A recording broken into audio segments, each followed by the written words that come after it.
نظیر اس کی نہیں ملتی جہاں بر ڈھونڈ کر دیکھا،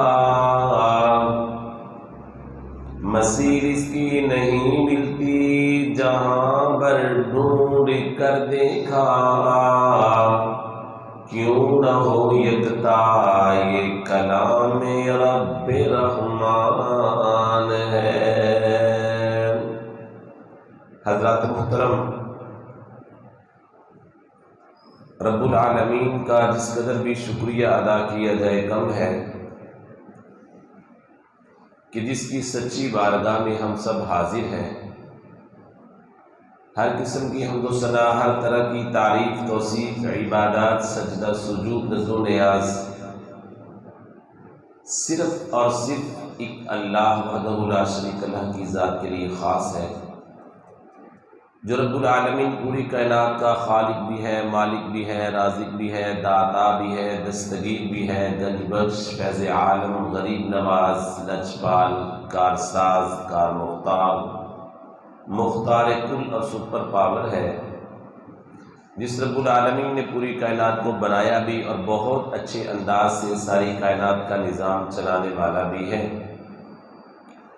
جو رب العالمین ہر قسم کے نقص سے پاک، عیب سے پاک، حاجت سے پاک، غم فکر بیماری سے پاک، کھانے پینے سے پاک، نیند اونگ سے پاک، میکے سسرال سے پاک، بیوی بچوں سے پاک، وزیروں مشیروں سے پاک، جو رب العالمین بے عیب، لا ریب، بے مثال، لا جواب، لا زوال، بے حد و حساب، طاقت، پاور، قدرت کا مالک ہے، اس رب العالمین کی ذات وحدہ لا شریک لہ کی الوہیت، ربوبیت کے اظہار، تکرار، پرچار کے بعد درود و سلام نبی الانبیاء، اشرف الانبیاء، حسین اعظم، محسن اعظم، خطیب اعظم، جرنیل اعظم، قائد اعظم، خطیب اعظم، رہبر کامل، مرشد کامل، جناب محمد الرسول اللہ،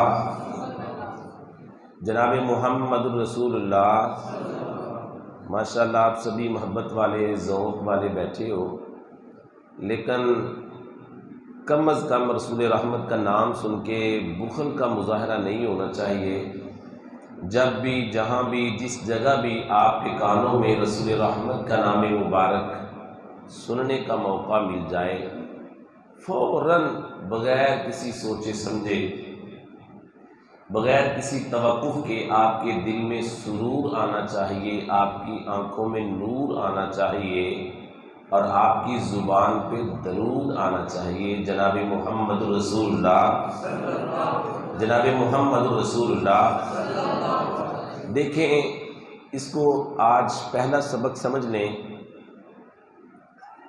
کوئی بھی خطیب ہو، کسی خطیب کو یہ کہنے کی ضرورت نہ پڑے، یہ اشارہ دینے کی ضرورت نہ پڑے، اونچی کہو سبحان اللہ، اور اونچی کہو، نہیں۔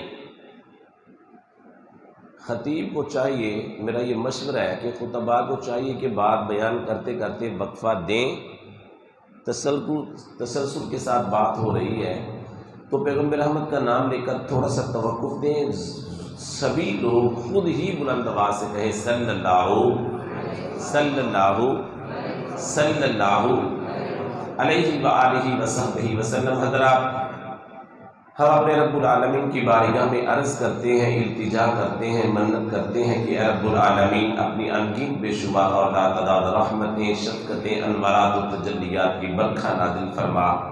اپنے حبیب گرامی پہ، محبوب گرامی کی آل، اولاد، اصحاب، ازواج، صحابیات، بلکہ آئمہ محدثین، آئمہ مجتہدین، علماء امت، اولیاء امت، سبھی فرما بردار، نیکوکار، موحدین، متبعین سنت پہ رب العالمین اپنی بے شمار رحمت نازل فرما۔ حضرات محترم، ایک چھوٹا سا سوال سب سے پہلے کہ وہ کون سی دو چیزیں ہیں، دو کام ہیں کہ جب انسان کر رہا ہو تو رب العالمین بن مانگے ہی انسان کی ضرورتوں کو پورا کرتے ہیں۔ علماء کرام کو چھوڑ کر سامعین میں سے کوئی ساتھی بتلا سکتا ہے؟ جی، دو کون سی چیزیں ہیں، دو کون سے کام ہیں کہ اگر وہ بندہ کر رہا ہو، اللہ سے نام بھی مانگے، نام لے لے کے عرض کرے کہ مجھے یہ چیز بھی ضرورت ہے، یہ بھی چاہیے، یہ بھی ضرورت ہے، تو اللہ بن مانگے انسان کی ضرورت کو پورا کر دے۔ جی، کوئی بھائی بتلا سکتا ہے؟ معلوم ہے تو بتلا دیں، کوئی بات نہیں، کنجوسی نہیں ہونی چاہیے۔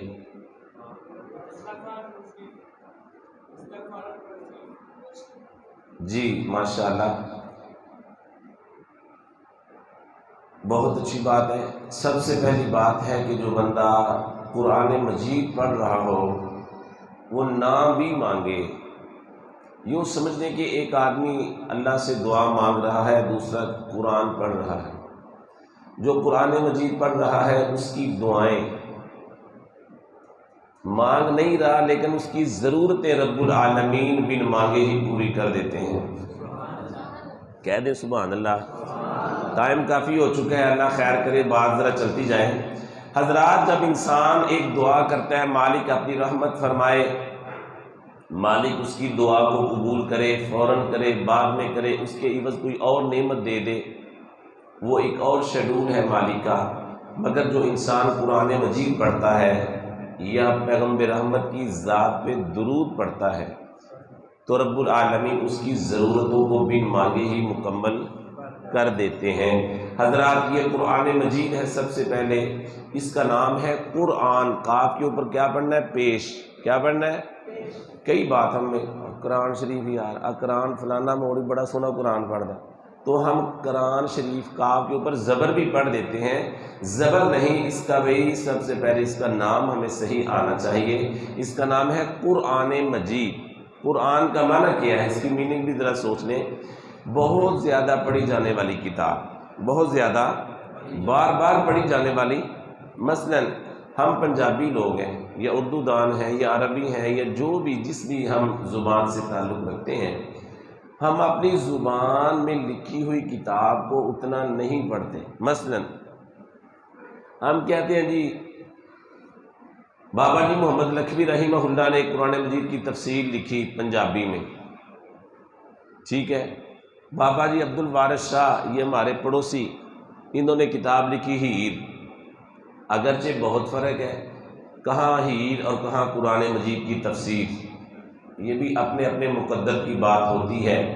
کسی کے حصے میں ہیر آئی اور ہمارے بزرگوں کے حصے میں قرآن مجید کی پنجابی میں تفسیر آئی، مقدر کی بات ہے نا، ہر کسی کو ہر چیز تو نہیں ملتی۔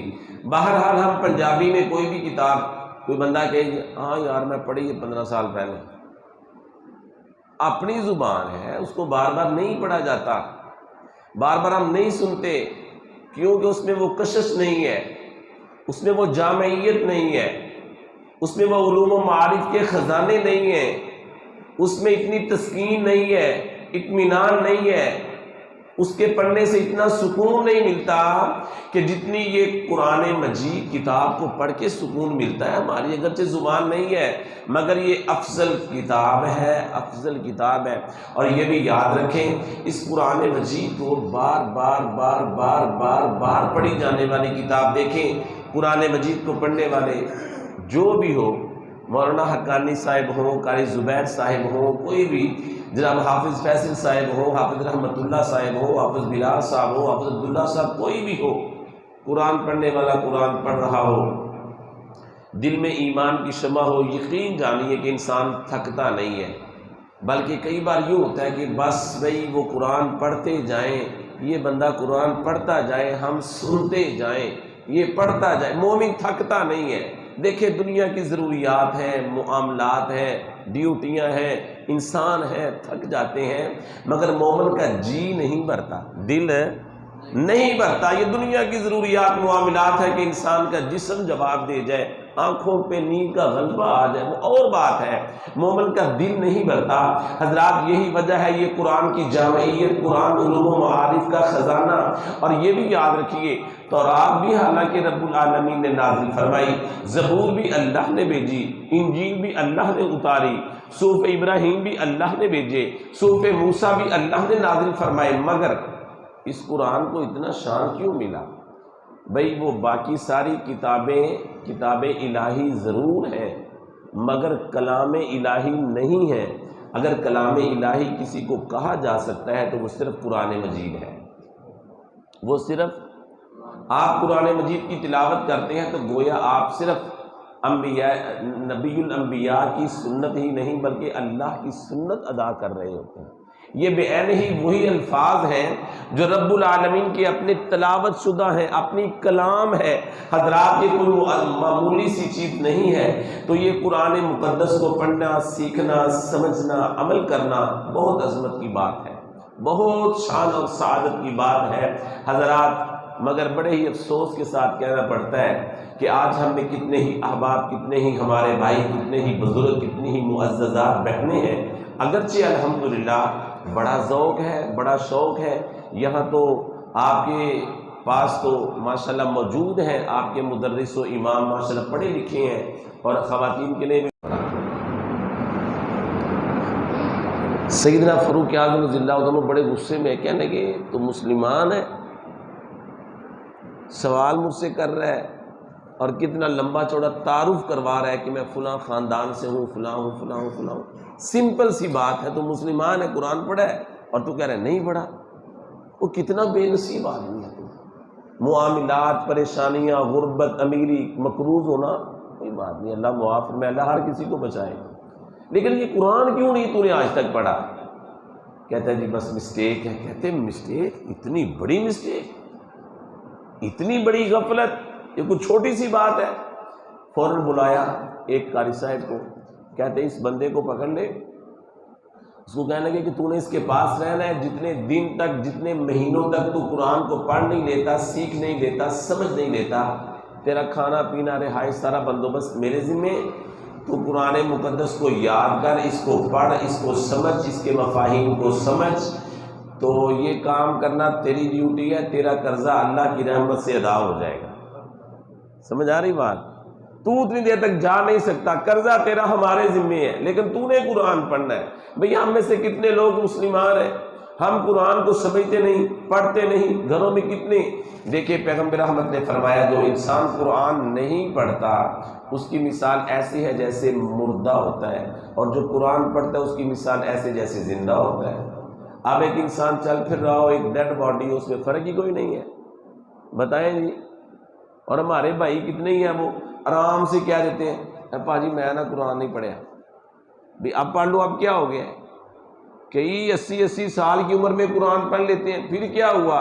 حضرات محترم، اسی مجلس میں ایک اور بیٹھنے والا کھڑا ہو گیا، کہتا ہے جی امام سیدنا فاروق اعظم رضی اللہ تعالیٰ عنہ، یہ جو آپ نے پیکج دیا ہے کہ اگر تو حافظ قرآن ہے تو ہم تیرا قرضہ اتار دیتے ہیں، یہ صرف اس کے لیے خاص ہے یا کوئی اور بھی اس سے فائدہ اٹھا سکتا ہے؟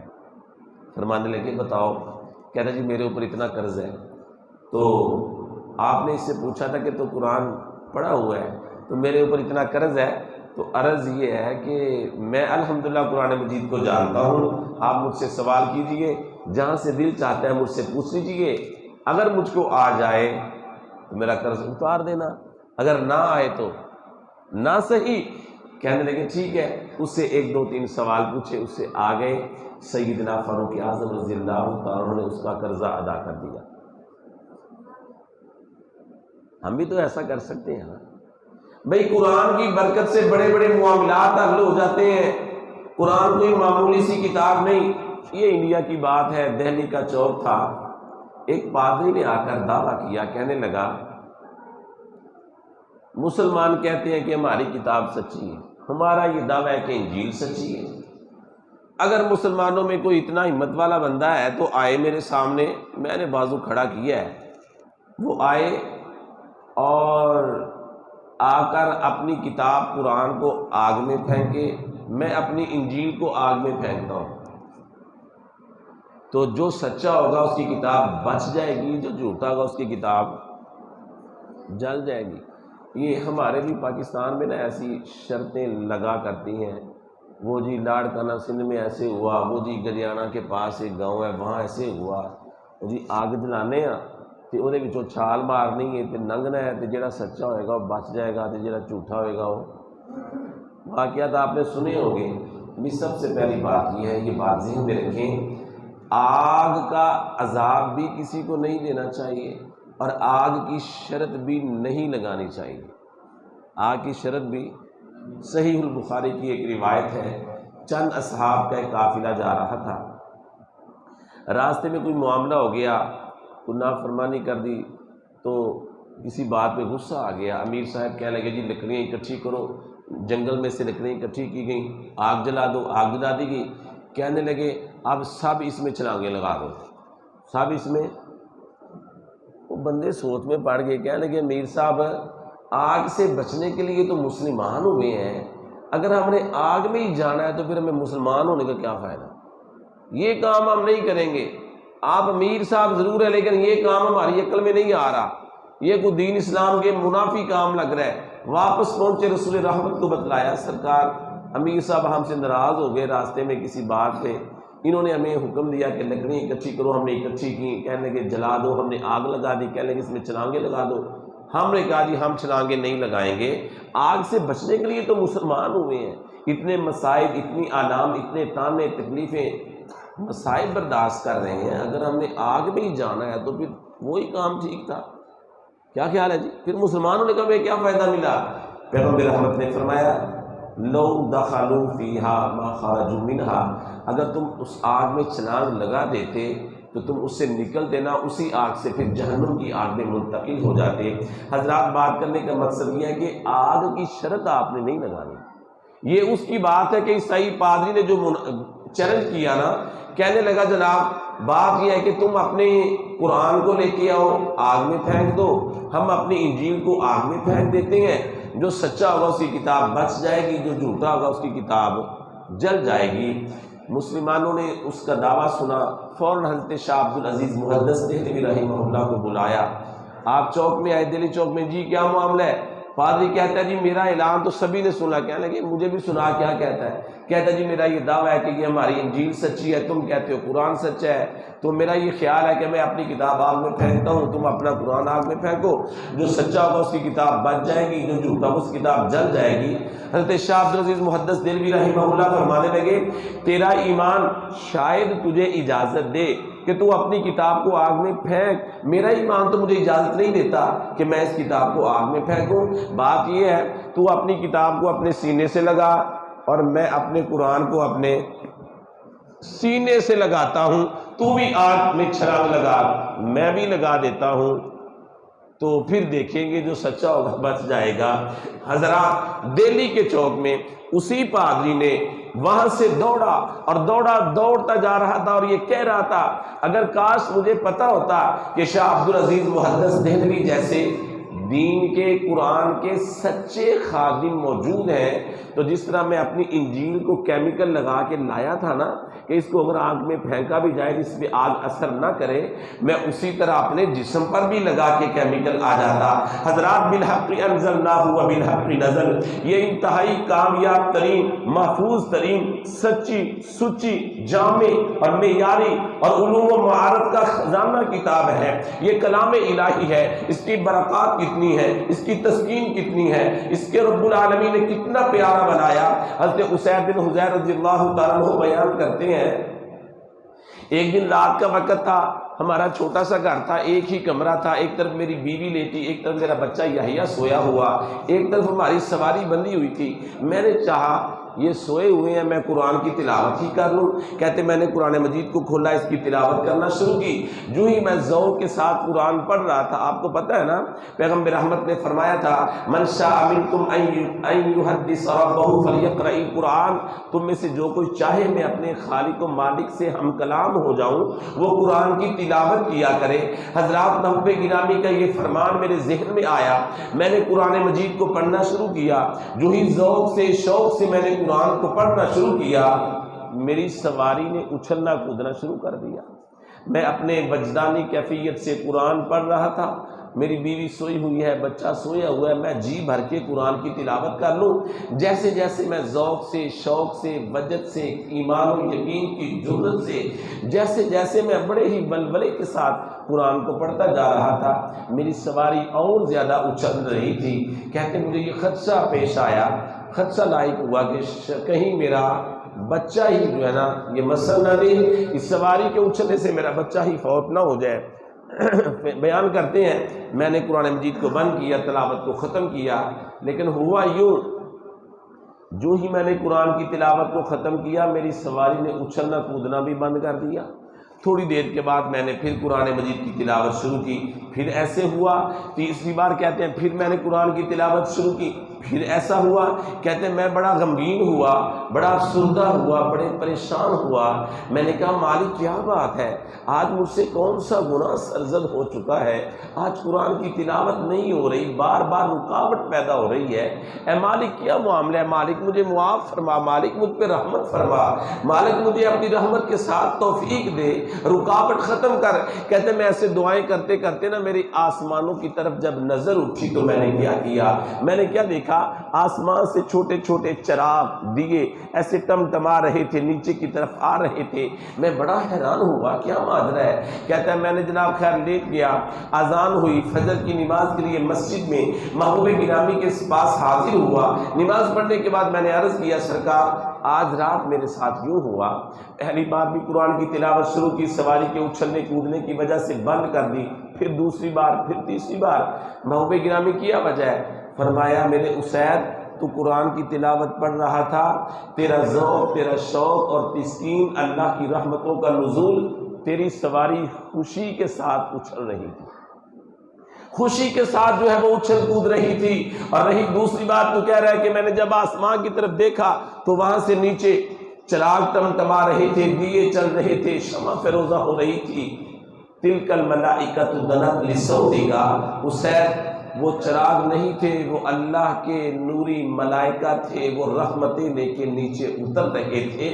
اسید اگر تو صبح تک پڑھتا رہتا، قرآن کی تلاوت کرتا رہتا، برابر مسلسل آسمانوں سے ملائکہ اترتے رہتے، حتیٰ کہ اہل مدینہ اپنی آنکھوں سے دیکھ لیتے۔ حضرات یہ قرآن مجید اس قدر عظمت والی کتاب ہے، لیکن ہمیں اس قرآن کے ساتھ وابستہ ہونا چاہیے، ہمیں اس قرآن کو یاد، خوش نصیب ہے وہ لوگ ہمارے حفاظ قراء جنہوں نے ماشاءاللہ یہ پورا مہینہ محنت کی ہے۔ شاید کہ آپ کو اندازہ نہیں، پورا سال محنت کرنا اور پھر روزہ رکھ کر اس کو یاد کرنا، 2 3 4 5 بار اس کو پڑھنا، رات کو پھر سنانا، یہ کس قدر عظمت کی بات ہے۔ ہم کیا خدمت کر سکتے ہیں ان کی، 10 20 30 50 ہزار، لاکھ، 2 لاکھ، 4 لاکھ کیا خدمت کرتے ہیں، اس قدر محنت ہے سال بھر یاد کرنا۔ اور شاید آپ کو اندازہ نہیں ایک حافظ قرآن کو تیار کرنے کے لیے کتنے لوگوں کی محنت ہوتی ہے، لاکھوں خرچ ہوتے ہیں، مدارس کے محتمم، ناظم، معاونین، استاد اور پھر دیگر اخراجات، اور پھر ماں باپ کی محبتیں، محنتیں، دعائیں، اساتذہ کی محنتیں، پھر ساری زندگی صبح روزانہ اس کی تلاوت کرنا، یاد کرنا، یہ بہت بڑی عظمت کی بات ہے۔ ہم تو اپنے ان حفاظ و قرآن کی کیا خدمت کر سکتے ہیں، اللہ ہی ان کو بہتر اجر دے، اللہ ان کو اپنی رحمتوں سے مالا مال فرمائے۔ اور جتنے لوگ ایسا شوق کرتے ہیں اللہ کرے ہمارا بھی شوق ایسا ہو، ہم بھی اپنے بچوں کو قرآن کے حافظ بنائیں، دین کے عالم بنائیں، تاکہ دنیا میں جانے کے بعد کروڑوں کی جائیداد جو لوگ چھوڑ کے جاتے ہیں وہ بچے شاید نماز بھی نہ پڑھیں، لیکن جو بچے جن کو اگرچہ لوگ حقیر ہی سمجھیں مگر حافظ، قاری، علماء، مجاہد کہ جو قرآن پڑھنے والے، پڑھانے والے، نماز کی پابندی کرنے کروانے والے، یقیناً انسان کے لیے دنیا کے جانے کے بعد بھی نجات کا، بلندی درجات کا، گناہوں سے معافی کا سبب بنتے ہیں۔ رب العالمین ہمیں اپنی رحمتوں کے ساتھ قرآن کے ساتھ اپنا تعلق مضبوط کرنے کی، اس کو سمجھنے کی، اس کو سیکھنے کی، اس کے معانی مفہوم سے آگاہی کی، اور پھر اس کے مسلسل اس کی تلاوت کی، اس پہ عمل کرنے کی، اپنی اولادوں کو دین پڑھانے کی، دین پڑھانے والوں کی محبت کرنے کی، اور پھر دین پڑھانے کے لیے کوشش محنت کرنے کی۔ ان مدارس، ان مساجد میں جتنے لوگ محنت کرتے ہیں، رب العالمین سبھی کی محنتوں کو اپنی بارگاہ میں قبول و منظور فرمائے۔ اور ہمیں دیکھیں، یاد رکھیں، محبوب گرامی نے بڑی لمبی دعائیں کر کر کے اللہ رب العالمین کی اسماء کو بیان کر کر کے ایک ہی بات کی تھی، انت اجعل القرآن ربیع قلبی، اللہ مجھے اس قرآن کو میرے دل کی بہار بنا دے۔ اللہ کرے یہ قرآن ہمارے دل کی بہار بن جائے، ہمارے دلوں کا چین اور قرار بن جائے، ہمیں رب العالمین کی رحمت اور تسکین مل جائے۔ رب العالمین ہمیں نصیب فرمائے۔